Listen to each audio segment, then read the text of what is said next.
Thank you. It's a pleasure to be here this afternoon and see all of you and to explore this story together, the story of Lillian Risser. And we're going to tag team this a little bit, so we'll see how this goes. We actually did some of that last semester when we co-taught a course together, and when we were in the same room, would sometimes finish each other's sentences, which was a little unnerving for the students. But at least it reminded everyone that there was a coherent, syllabus behind this. We weren't just making it up.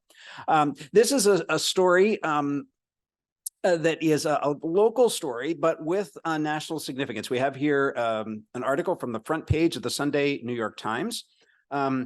And we'll come back to this later. The headline here is actually a little optimistic from Lillian's perspective, because here it says that her dress was deemed legal, and as we'll see, that really wasn't the end of the story. But this is a case that was, again, very local case, but that had national purchase because it dealt with some big questions of religious liberty, and we'll come back to those at the end as they tie in with the exhibit. And these are questions that involve First Amendment issues, free exercise. Where do my rights stop for your rights? And whose free exercise? And these are well, I think as we go on, it'll be clear that Jean-Paul and I both have a perspective on the outcome of this case, but these are questions, as Dr. Rosenheck said, that point to other questions and issues that aren't so clear-cut and that are still very much with us today. So in a place like Lancaster County, where there is so much diversity, ethnic and religious diversity, and has been since since the county was organized. It's not surprising. In fact, it's to be expected that we have a diverse set of beliefs and practices that flow from that, from those beliefs that raise these kind of questions. Questions that are then in the United States governed by the U.S. Constitution and the First Amendment to the Bill of Rights that includes this phrase: Congress shall make no law respecting an establishment of religion or prohibiting the free exercise thereof. That is only part of the First Amendment, and that part has two different pieces. There is the Establishment Clause, that's the first part. Congress shall not establish a religion, and for reasons that we won't get into today, most court cases and jurisprudence has been around that first clause, the Establishment Clause. But there is the second clause, the Free Exercise Clause, that has not historically attracted quite as much attention. But we will. I'm going to pass this off and can talk about the free exercise piece.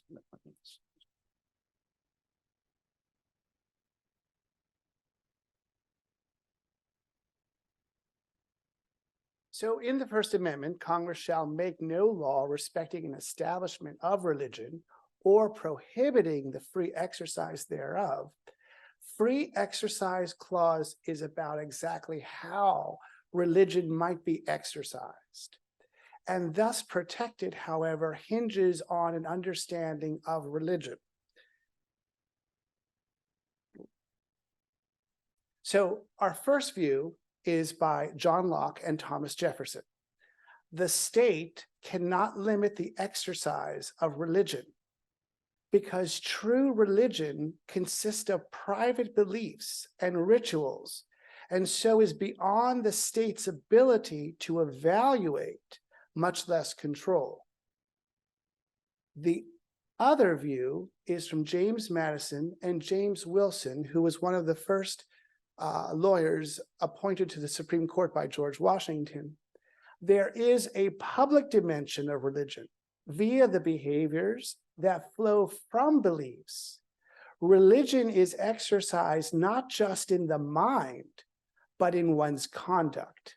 And free exercise stems from the state's inability to determine what faith might entail for any particular group. So based on these two views is how we understand what religion is, and then the exercise of religion, and then how the government can or cannot regulate the exercise of religion.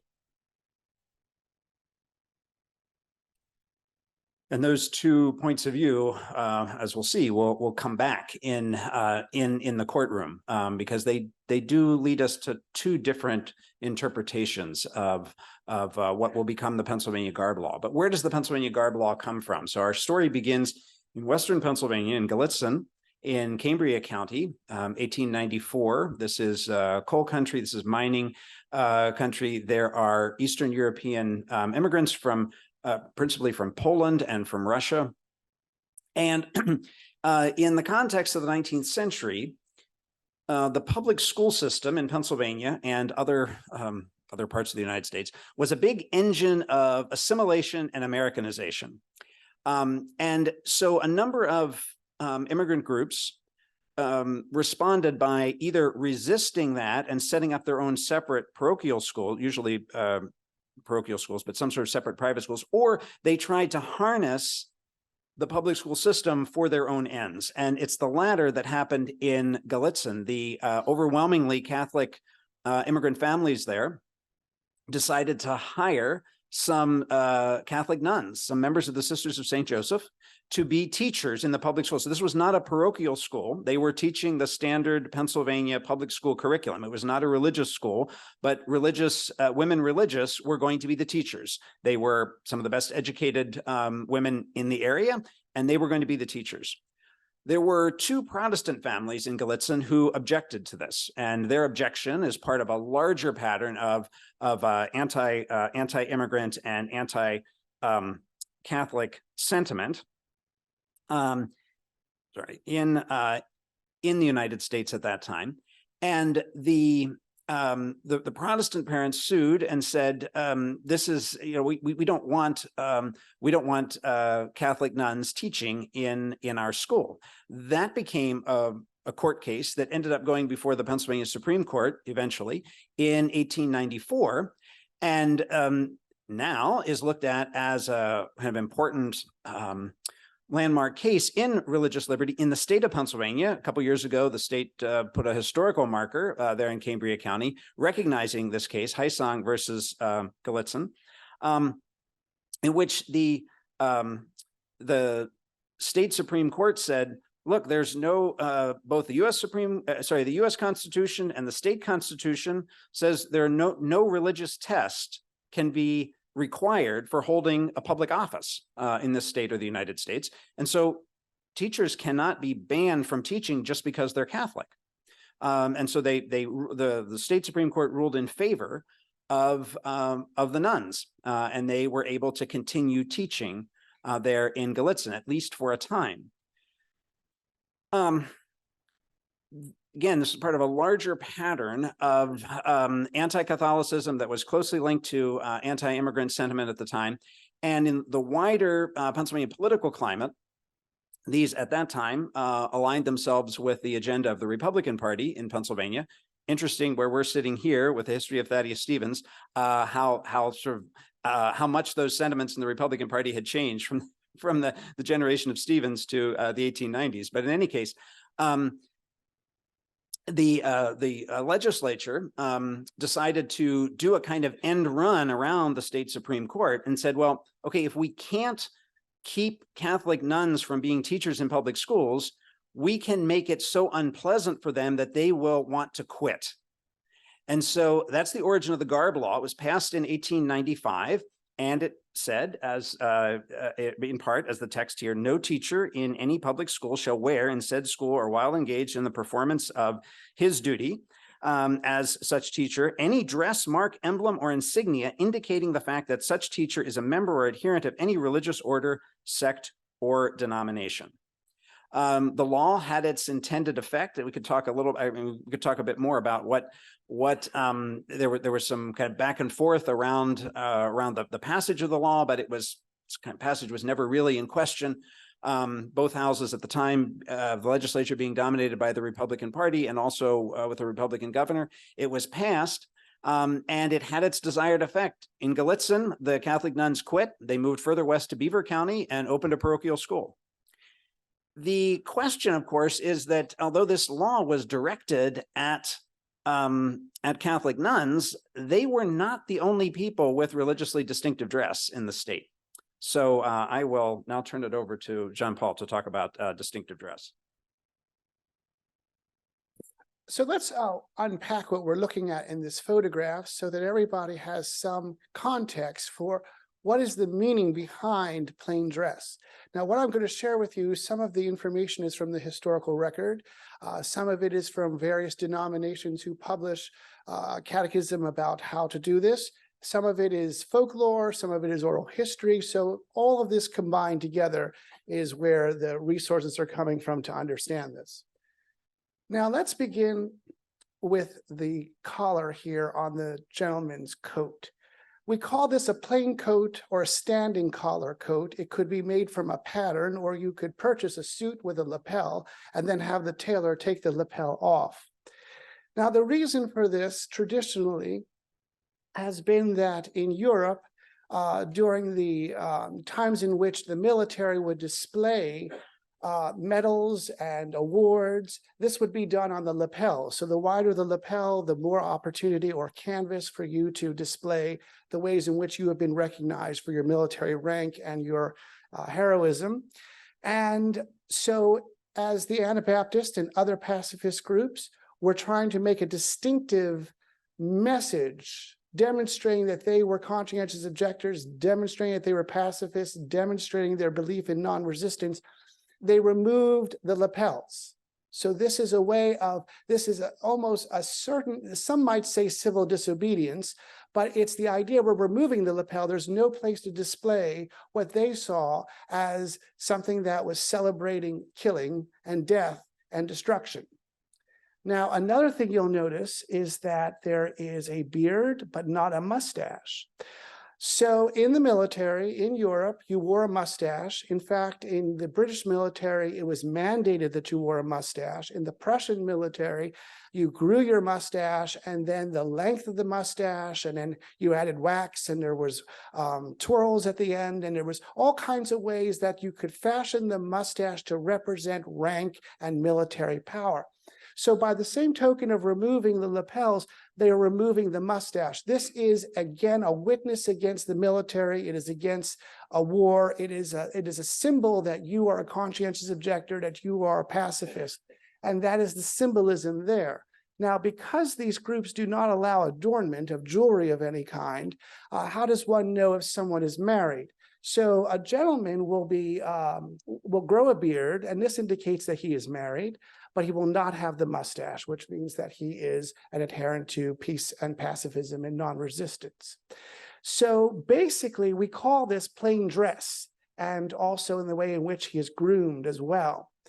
Now, for his wife here, she's wearing what we call a cape dress, and the dress fits very close to the body, and then there's another piece of material that forms a cape. And there are various interpretations of this. This is a Brethren couple, and the Brethren have always been a little bit more culturally assimilated than the Mennonites and certainly the Amish, but it still serves our purposes here. You would not find a Mennonite woman with this little bow right here or this little lace here in the collar, but she is wearing a plain dress. She's wearing a cape dress. You'll notice she's wearing a covering. Now, her hair is long, but it's pulled up.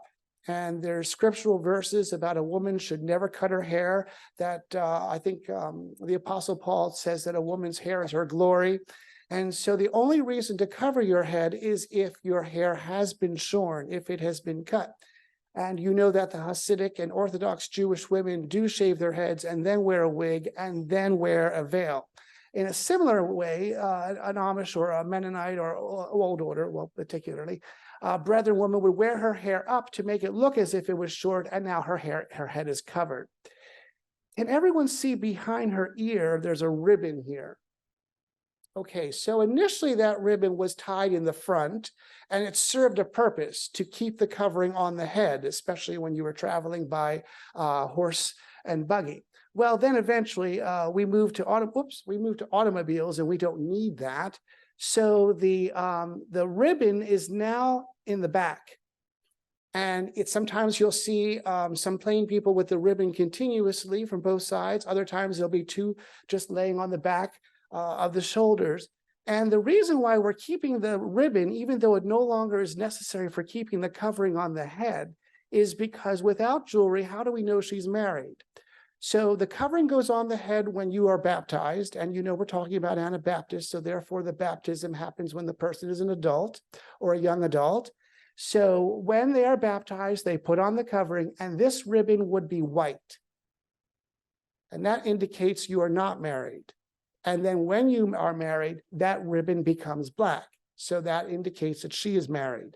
This beard and this lack of a mustache indicates that he is married.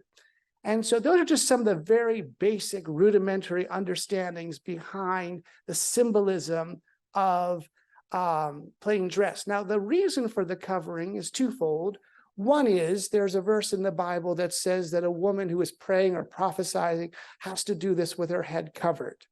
And the other is that it also is a symbol of her submission to the authority of the church, which would be her submission to the authority of men. If this woman was particularly old order Mennonite, and her husband was ordained, over her cape dress, she would also be wearing an apron. Not to wear it because she's in the kitchen, but as a symbol that her husband is a servant of the church. If she never got married and her father was ordained, she would wear an apron to represent that her father had been an ordained member of the church. So the point of this is to demonstrate that everything that you're looking at here, when we're talking about plain dress, it's symbolic. It means something. It's not simply a rejection of the modern. It is not simply a holding on to a style of the 19th or 18th century. It's done because in their mind, it's a witness to their beliefs. It is an illustration of their spiritual formation. There is a biblical, there is a traditional, there is a theological, ideological reason for all of this. And so to them, this is putting on display what they believe. And we hope that gives you some context for the rest of this story, because plain clothes and the idea of defending the right to wear plain clothes is so much more than simply a tradition that the church requires once you become a member and you're baptized. It has meaning, and it has meaning to the people who wear it. So the Pennsylvania garb law, here's a great illustration of a rural Pennsylvania public school, and the teacher is dressed in a plain way. And for those of you who are from Lancaster, for people who visit Lancaster, you would think to yourself, well, this is not unusual. There's plain people everywhere, so why would it be unusual to have a plain person in a public school? All right, now I turn it over to my colleague. So the garb law was passed in 1895, and there's actually a dentist in Harrisburg who is part of the debate and the, well, not the debate, but he's very clearly on one side to get this piece of legislation passed. He happens to be a Harrisburg dentist, so has a very anti-Catholic bent to him. And someone says to him at one point, well, what about the Mennonites? What about the Dunkers, meaning the brethren? And he says, no. Their dress is not religious, it's merely a custom. And he puts this down there. So a very different understanding than what Jean Paul presented, and a very different understanding than what Mennonites and Brethren at the time said. We have a couple quotes here. John F. Funk, a Pennsylvania native, at this time living in Indiana, writing in a Mennonite periodical, Herald of Truth, and Henry Brumball, a Brethren editor of the Brethren publication, Gospel Messenger. And you can see in their quotes, they're writing this actually when the law is still proposed. It's kind of almost a guarantee it's going to be passed, but they hear about it. Funk in Indiana, Brumball in Huntington, Pennsylvania, and they are concerned. They're alarmed. They think this is going to be a problem for us. It doesn't matter that our friend the dentist in Harrisburg says it's not a problem for you. They're pretty convinced that it will be. And we know from Lancaster Senator C.C. Kaufman, Christian C. Kaufman, from an account that he wrote at the time, that about 100 plain-dressed Mennonite and Brethren folks took the train from Lancaster to Harrisburg, descended on the Capitol, somewhat to the alarm of people at the Capitol at the time who had never seen this happen before, kind of took over parts of the Capitol to protest. They actually brought a document that used this language, that this is our protest. It came from the Lancaster Mennonite Bishop Board saying, we protest this piece of legislation. It should not be passed. They met with August Seifert, who was a member of the House from New Holland. And he said, and he was a member of the Republican caucus. Normally, he would have been a pretty productive ally because he was a member of the majority caucus. But he said, I can't help you with this. He said, I'm about the only person in my caucus who doesn't think this law is the best thing ever. And in the end, it was passed mostly on party line vote. There were 2 Republican senators who voted against it, John Landis and C.C. Kaufman, both from Lancaster County. They were the only ones who divided, August Seifert and another Republican from Lancaster. Otherwise, it sort of sailed through and was passed. It was signed by Governor Hastings in 1895. And the there we go. And the results were pretty direct. You can see this in, you search things in the Lancaster newspaper that's now online. So here's a piece from an article the next year in 1896. The article was titled "The Vacant Chair," and it was a list of people who were no longer teaching. It was billed as, you wonder what happened to your favorite teacher. And so like, where is she now? And I say she because it's mostly women. And so you find elements like this. Elizabeth Espenshade of East Lampeter Township is no longer teaching. She quit on account of the garb law. Ida Eby is now at home, and you can just kind of go through the names and see this. Also in Franklin County, here is Lydia Miller. Miss Miller is a member of the Mennonite Church, which requires of female members the wearing of the modest gown and bonnet. The board reluctantly accept the resignation regarding Miss Miller as one of the most efficient teachers in its service. So at the same time that we have these resignations, and this is like having an impact, there is a very local nature to public schools, a very township-oriented local nature to school boards and hiring that could allow the continuing hiring of people who are obviously flouting the law, as long as no one complained. So we'll pick up our story here. And a great example of that is Elizabeth Meyer. So Elizabeth Meyer was a member of the Church of the Brethren. That's a modern term. Well, when you tell it to a historian, you say modern term. Around World War I, they changed the name from German Baptist Brethren to Church of the Brethren. And she was from the Conestoga Church in Leola. She graduated from Millersville Normal School in 1887. Now, when she arrived at Millersville, she was dressed plain. And she did have a conversation with the principal. This was not a university yet. It was the head was known as a principal. And he was sympathetic to her. Also because he had Anabaptist background before his family had left the church. And so for 4 years, she continued in violation of the law to be a student at the college. She graduates at the head of her class. She gives the speech at graduation. Everybody acknowledges her academic achievements. And then he is removed from his position for allowing this. So he loses his job. And she goes on to teach in the public schools. But again, as Steve just mentioned, these public schools are really governed by the local community. So where she was teaching, although this was in violation of the law, nothing happened to her. But that's always looming over your head, and you never know when it's going to become an issue. Now, when Elizabethtown College is established in 1899, and I cannot prove this with the historical record definitively, but from everything I have read and from people I have spoken with, who have ancestors who remember the founding of the college, in my personal opinion, there's more than a coincidence that the college was founded in 1899 after the establishment of the garb law in 1895. And one of the things that I feel is an indicative of this is when the board decides to hire faculty, the first person they hire is Elizabeth Meyer. And I think it's very important that we recognize that she is looked upon in the community, the Anabaptist groups, as a champion of staying true to plain dress in spite of the law. And Elizabethtown College would be created as a place of higher education where you can't go to a normal school like Millersville. So you'll go to Elizabethtown. And really, initially, it was a school of pedagogy. In fact, so many of those teachers were not able to teach in their plain garb. So many of them went abroad as missionaries to teach there instead.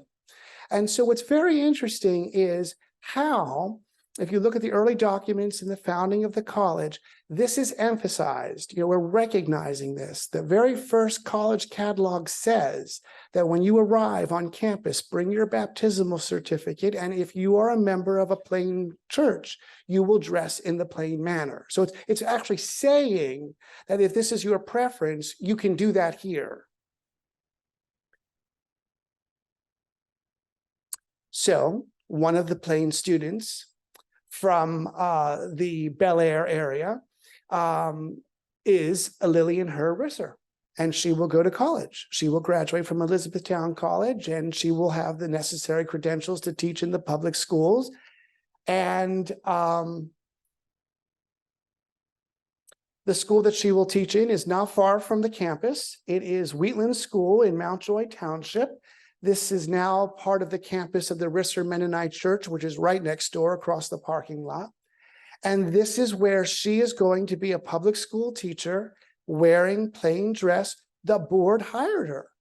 They knew she was dressing plain, and nobody on the board had any issue with that. And she went to work until, of course, that became an issue. And here is an article in well, they have this wrong. Elizabethtown School Board prosecuted for employing Dunkard when they really mean brethren, but she was Mennonite. And well, that's what happens, right? Everybody says these are all plain people and nobody knows the distinctions. But anyway, well, I'll turn it over to my colleague at this point. Tell that.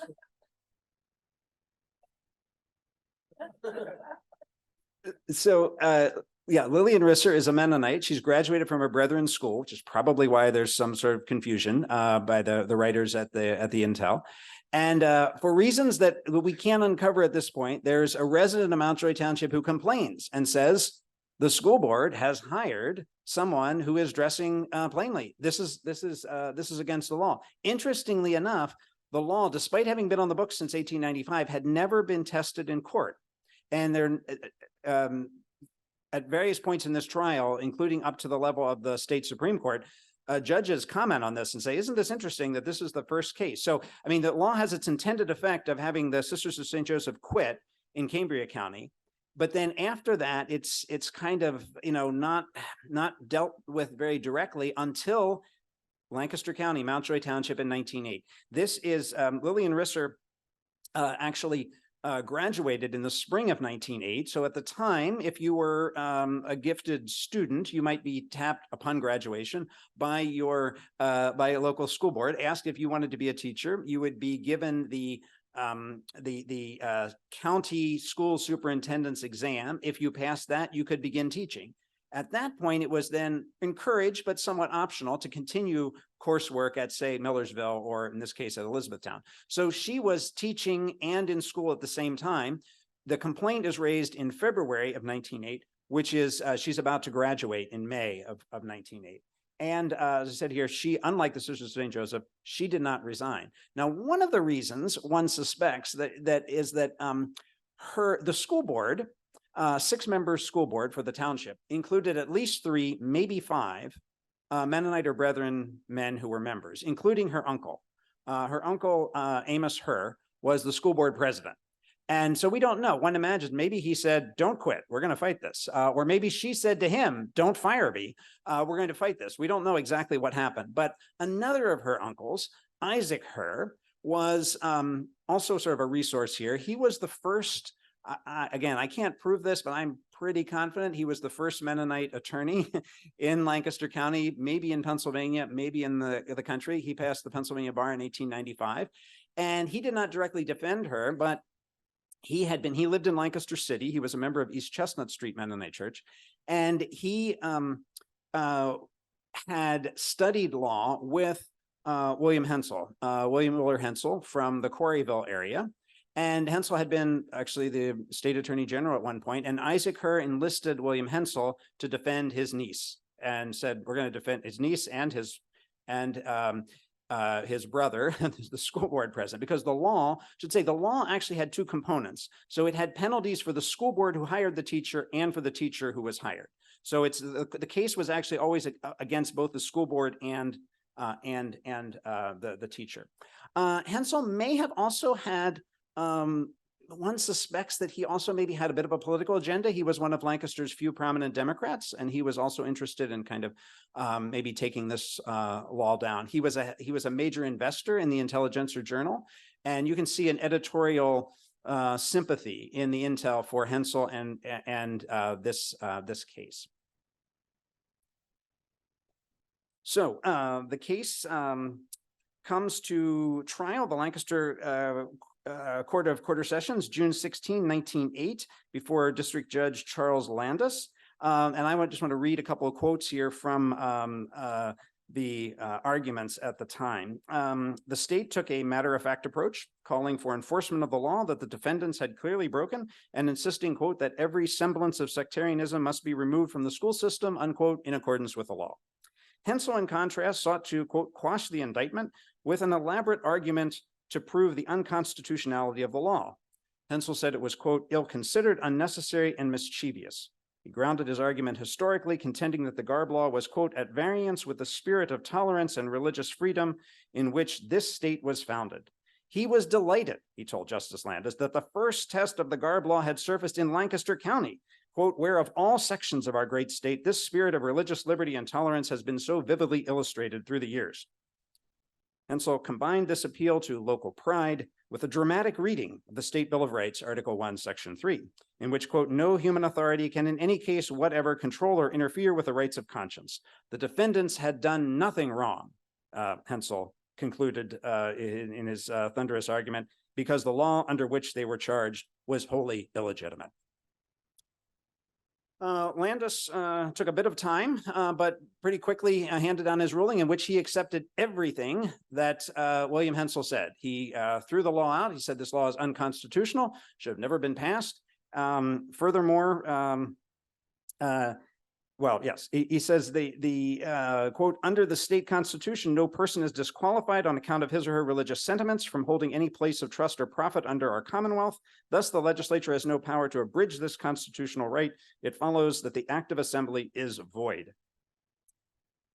Landis said that the General Assembly might have prescribed a dress code for all teachers and then allowed for an exemption for conscience. Instead, he said the General Assembly had done the opposite. It prescribed nothing and proscribed only religious garb.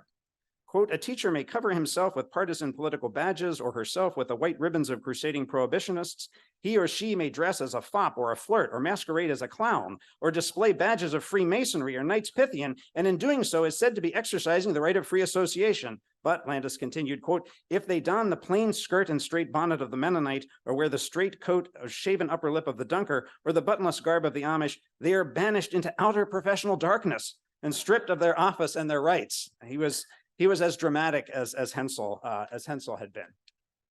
So this is where we come back to the New York Times article, which says, wow, this is big news. You have a district court judge declaring something unconstitutional. That alone is kind of remarkable.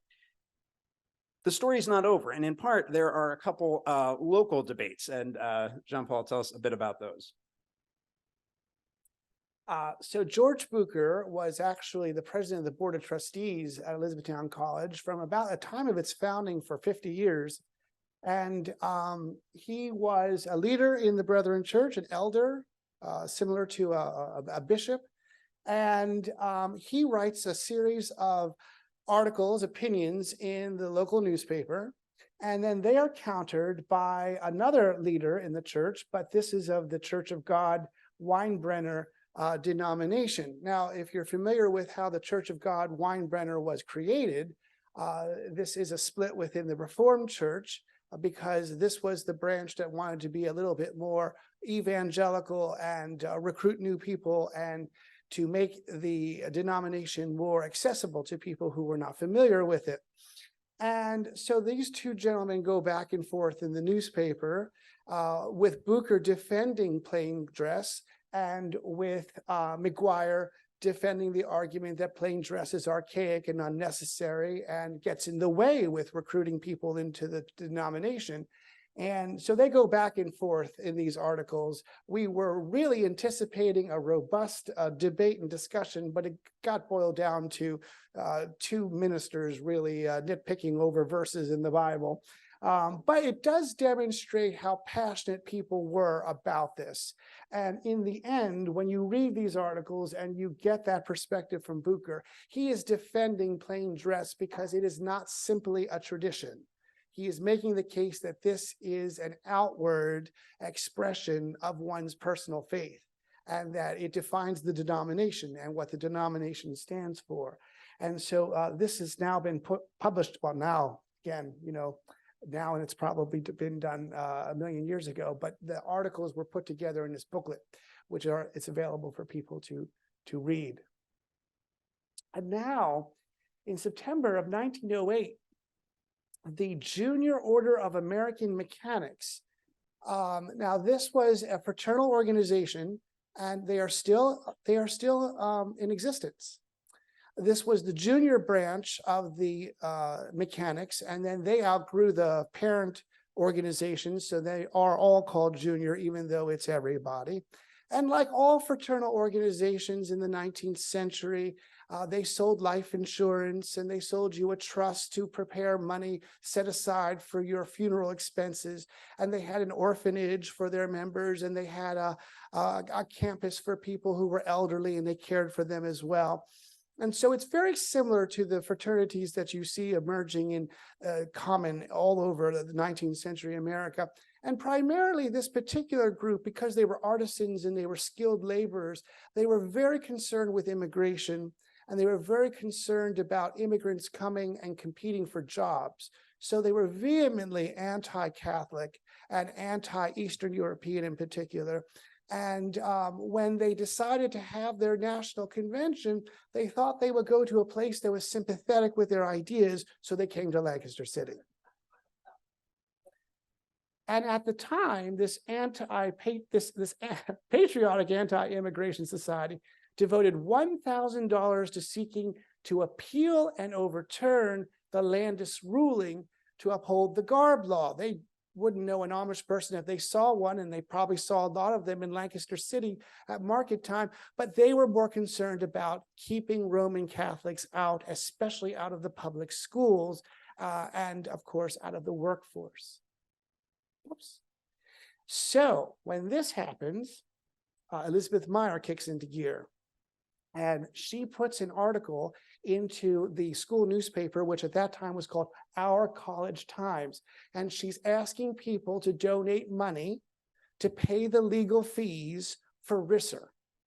And so if this is not an example of how important plain dress is to the people at Elizabethtown College, and particularly to Meyer, and the reason why she was hired by the Board of Trustees, she's calling upon the current faculty and students and the alumni and the members of the church. Let's pull our resources together. You could see, send your money to Ober, who will later be the president of the college and a professor of chemistry. At that time, he was the acting treasurer of the college. And so there's this wide appeal that we're going to do something to support Risser, because this is important to oppose the garb law, which is discriminating against our free exercise of religion. And so the garb law under test, and this is another article in the college newspaper asking for contributions and explaining why this is making a compelling case to give the money to support Risser and to help defray the cost of the case. So the appeals process goes from 1909 to 1910, and we go back to the beginning of our presentation with the free exercise clause of the First Amendment. There's the Jefferson and Locke view, and there's the Madison view. And I'll turn it back over. So the we could sorry to review the Jeffersonian view is that religion, true religion, is ideas in your head. That's why it can't be. That's why it can't be messed with by government. Madison said no. Religion has this public dimension. Religion, true religion, is also what you do based on your beliefs. So depending upon your understanding of what religion is, the garb law was either limiting your free exercise or not. If the law is only about your practice of wearing plain garb, and you take the Jeffersonian view, then your free exercise is not being limited because the ideas about plain dress in your head are not being affected. And in the end, perhaps surprisingly, and there's actually a background here. There's, as in the 19th century, there was a long-serving Pennsylvania Supreme Court justice named John Bannister Gibson, who was a strong Jeffersonian and had established lots of Jeffersonian principles, established Jeffersonian precedent, not only on free exercise of religion, but on all sorts of things. And so both the Superior Court and the Supreme Court ruled that Judge Landis had been wrong, that the garb law is completely constitutional because, as they said, it is directed against acts, not beliefs.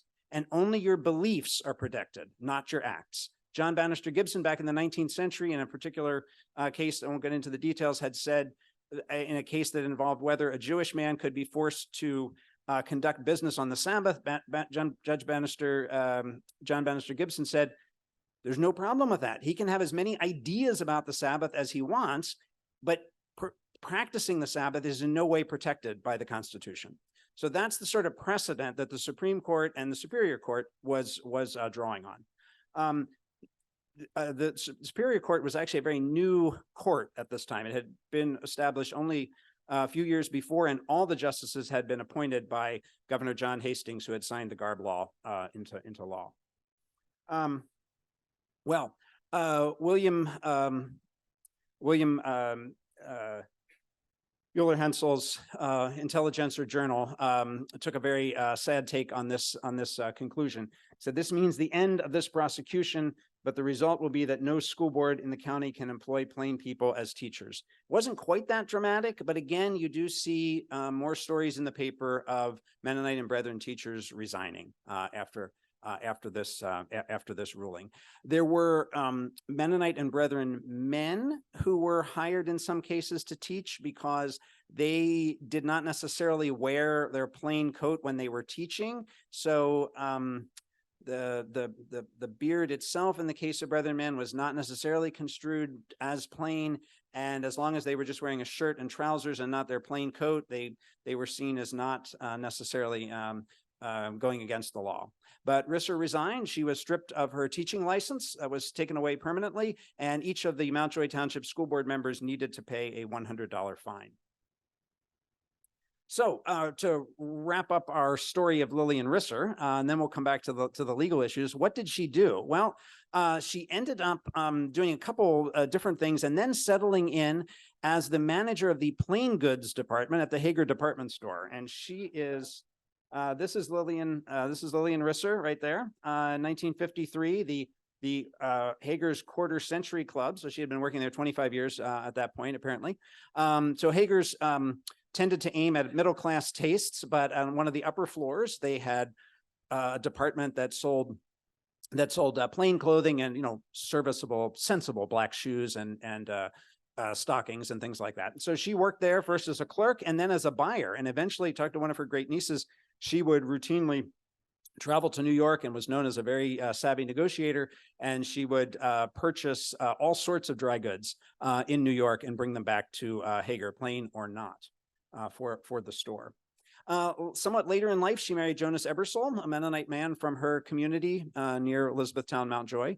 And then in another interesting twist, in 1946, she and her husband left the more conservative Mennonite church of which she was a member over, as she said later, increasing hassle with the dress code as applied to non-ethnic converts. And they joined a Mennonite church where plain dress requirements were less strict. So Jonas and Lillian were involved with what was then called the Vine Street Mission, forerunner of what's now geographically surprising, but James Street Mennonite Church, not on Vine Street, but anyway, further north. They were involved at Vine Street. And so you have this woman who at one point is sort of, going to bat for plain dress against the state. And then several decades later, she's going to bat sort of against plain dress with her church bishops.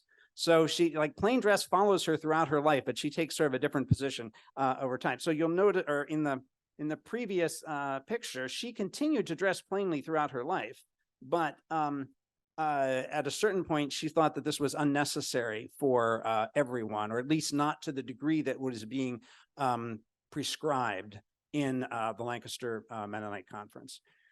She remained a member of the church that she and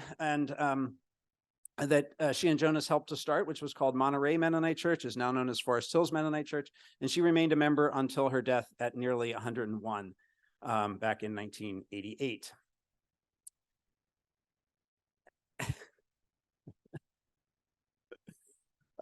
So that's Lillian Risser. What happens to the Garb Law? Well, actually, after 1895, states across the country said, wow, what a great idea. And they did kind of copycat law. They did cut and paste, took the Pennsylvania Garb Law and passed it. It ended up being adopted in some form in more than 30 states across the United States. But almost all of those states very quickly thought better of it and repealed it, but not Pennsylvania. Until last November, Pennsylvania was alone in still having this law on the books, right? And as recently as 1990, and there's a whole story, you can read a journal article in education publications on Alima Reardon, who lost her job in 1990, or actually in 89, but the case is in 1990 in Philadelphia. I think she was a Title I reading teacher, and led to a challenge of the Garb Law, but it was not overturned.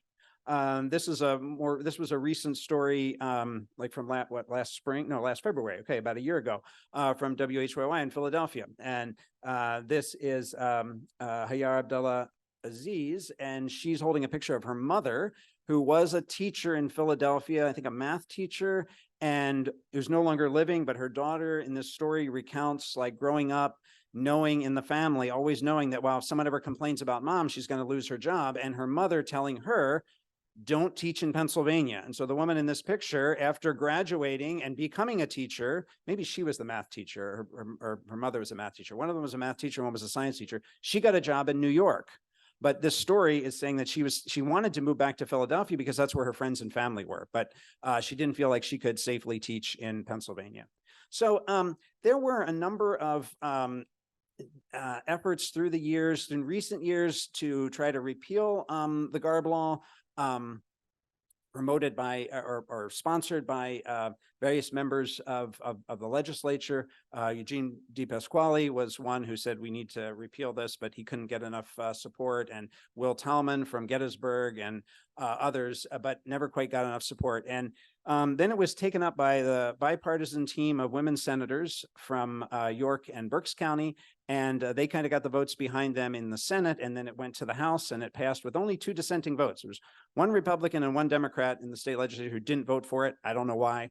But anyway, it ended up, when it finally passed last November, that is passed to repeal, it's kind of an overwhelming consensus that this is a bad law that should no longer be on the books. I should also say that it wasn't just that it was sort of a legacy from 1895, because in 1949, all the old state laws about education were combined and revised or thrown out in a new state law code in 1949. And the Garb Law was explicitly included and reincorporated in 1949. So it wasn't just like it had been completely forgotten. So this brings us back to the questions in the exhibit and current questions, and Just a little trivia in case this ever comes up on Jeopardy. Watt and Shand also had a plainclothes department, and my mother used to buy her coverings at Hager's. What are the limits of free exercise and whose free exercise? There was a textile worker in the South, and she worked at a textile mill that was open 5 days a week. They went to a 6-day work week. At the same time, she converted to Seventh-day Adventist. So she didn't go to work on Saturday because that's their Sabbath, and so she was fired. And she applied for unemployment insurance, and she was denied that because they said that's ridiculous. Lots of people want to go to work.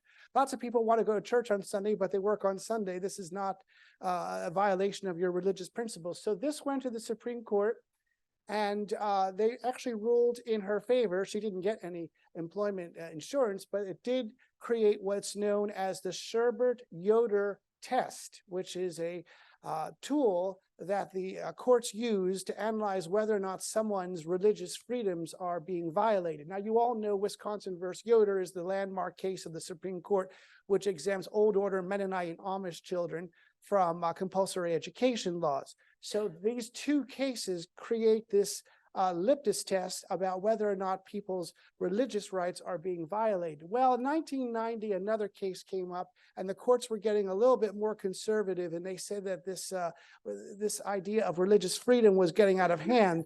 But then in 1993, that was reversed, and the Religious Freedom Restoration Act was created, and now the Sherbert-Yoder test is used more and more.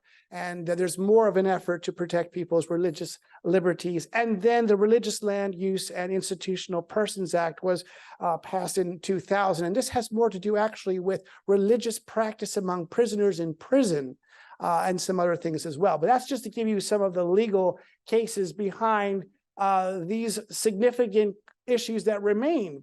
What are the limits of free exercise? And where do my rights stop for your rights? And how are competing interests balanced, and whose rights receive priority?